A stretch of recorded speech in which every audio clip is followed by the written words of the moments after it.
All right, folks, welcome back to the Dice Towers. We'll take a look at another shelf in the Dice Tower library. Last time we took a look at a shelf with a lot of little games. This is a shelf that has classic big games on it for the most part. Not all of them, but a lot of games that people like. And then some old games on the bottom. But we'll get to those. Let's start here at the top. First, we start with Gangopolis, which for a while was incredibly hard to find. They reprinted it finally. It's an engine building game about leaves. Turn-in Taxis, one of the Spiel des Jahres winners. I'm not a huge fan of it, but hey, if you like games about delivering the mail, this is it.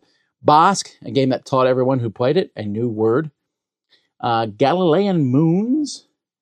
Raccoon Tycoon. I like Raccoon Tycoon. Of the different, I didn't keep Lizard Wizard, but Raccoon Tycoon, just a solid game of quick, snappy turns. Asking for Troubles. If you open this box, the whole game is almost colored orange. It's a good worker placement game. Tricarion. This is the game that kind of put Mind Clash on the map. A lot of people really like this game about illusionists. Next to that, we have Dice Realms. If you like Dominion, but you want it for dice, this is your game. Ostia. What a great game about shipping. This is a fantastic, terrific game.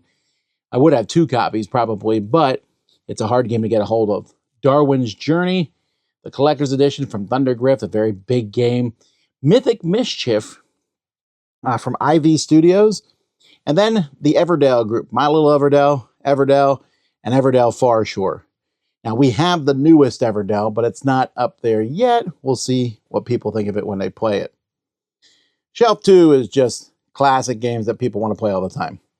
We have the new series In the Footsteps of Marie Curie and The Footsteps of Darwin, both very popular. Fractured Sky from IV Studios, some of the most beautiful components. A bunch of space games here. Beyond the Sun, not beautiful components, but still a great game. Twilight Inscription, the Roll and Write Twilight Imperium. 2 copies of SETI, 2 copies of Lost Ruins of Arnak, 2 copies of Arcs, 2 copies of Root. Very, very popular games, all of them. That's why there's 2 of each. Then Vast, not as popular as its successor Root, and Ahoy, which a lot of people like from Leader Games. More popular games on here. Lands of Galzir, a storytelling game. Distilled, the first Paverson game. Robot Quest Arena. It's kind of a weird place to have this one, actually, but I do like this game. I have a soft spot for it. Endless Winter from Fantasia. Next, Unconscious Mind. Game and box there on the shelf. 2 copies of Arc Nova, one with the expansion, although frankly, you should always play with the expansion. Next to the sequel to it, Sanctuary, Wondrous Creatures. 2 copies of Space Base, because I do like Space Base a lot, and one has everything and one is just the base game. And then the Core of Discovery, the deduction game, cooperative deduction game from Off the Page Games. Moving down, now this is a kind of a weird shelf here. So we have Tumbling Dice, a game that is often fun to play. It is rolling dice on platforms, scoring points, mix of dexterity and luck. Scotland Yard, the classic catch the other person game. Roads and Boats. So many pieces, what a weird size box. And then there's the Schlachter Dinosaur. You want to play a miniature game with dinosaurs? That's an old-timey one from Germany? Well, you got it. Beat the 8-Ball. That's where you roll marbles and you're trying to beat the 8-Ball into the bottom. The Faceless. This is a weird game with magnets. Or check out Namaji, or I don't know how to pronounce it, but the sequel to Taikaido.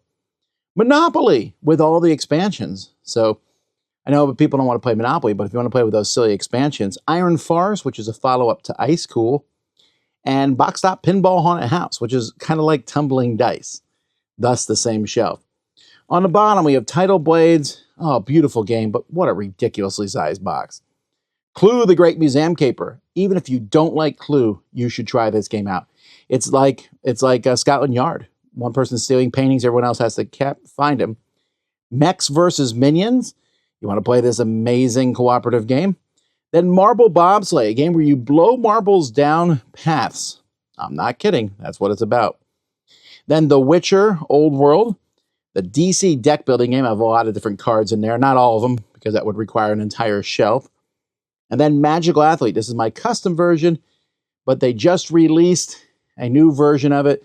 So we're going to take a look at that one and see if it replaces my custom version. So far, looking at it, not convinced, but we'll see. My favorite games on each shelf. The top shelf is Ostia, easily. What an amazing game. Second shelf is SETI at the moment. I just really am loving SETI, a fantastic game. Third shelf is Ark Nova. Some of my favorite games are on this shelf. Fourth shelf is where things get a little tricky. It's Monopoly. No, I'm kidding. It's probably tumbling dice. I just love tumbling dice. And the bottom shelf, you might be surprised. My favorite game here is the Great Museum Caper. Nope. No, I forgot Magical Athlete's there. Magical Athlete is amazing. What are your favorites? Let me know in the comments. Until then, I'm Tom Vasel. This is another shelf in the Dice Tower Library.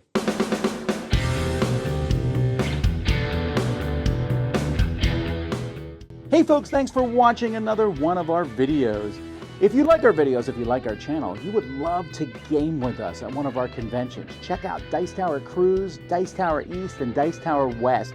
Fantastic conventions where we play games with wonderful people, a humongous library, and lots of other events and stuff. Also, don't forget to check out our channel, like and subscribe. I'm Tom Vasel.